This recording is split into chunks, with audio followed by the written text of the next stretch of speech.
అది ఆ దద్దమల్లకు ఇది ఇది 2 పిల్లలు కుంగిపోతే దానికే ఒక రిపేర్ చేసే చేత కాక ఇంకా పెద్ద పెద్ద ప్రాజెక్టులు కట్టినారు వాళ్ళు. ఆ ప్రాజెక్టులకు ఆడపోయిరా వాళ్ళు ఆ దద్దమ్మలు, ఆ దద్దమ్మ మంత్రులు.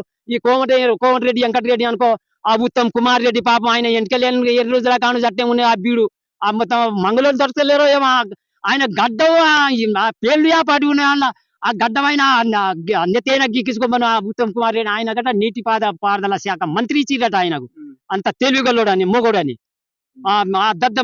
ఆ దద్దమ్మకు ఆ మంత్రి ఇస్తే ఆ ఉన్న బొట్లు అన్ని ఎండబెట్టే. ఇంకేమున్నది ఆయన బాగు చేసింది ఏమున్నది ఉన్న ఆయన మొత్తం ఎండిపోతాండే. ఇంకెక్కడ ఆయన బాగు చేసింది మాకు నీళ్ళ గురించి మాకు రైతులకు ఏం బాగు చేసిండు ఆయన. ఇంకా మాట్లాడతాడు ఆయన స్పీకర్ పట్టుకొని మాట్లాడతాడు. ఆయనకి ఏ మాటలు వస్తాయి కానీ సరే అయితే కానీ వాళ్ళని మాత్రం కాంగ్రెస్ వాళ్ళకు డిపాజిట్ మాత్రం దక్కది. డిపాజిట్ రాకుండా మేము చేస్తాం. ఇప్పుడు ఎంపీ ఎలక్షన్ వస్తానికి ఇంకా నెల 10 రోజులు ఉండదు. ప్రధానంగా 3 పార్టీలు చూసుకుంటే ఏ పార్టీ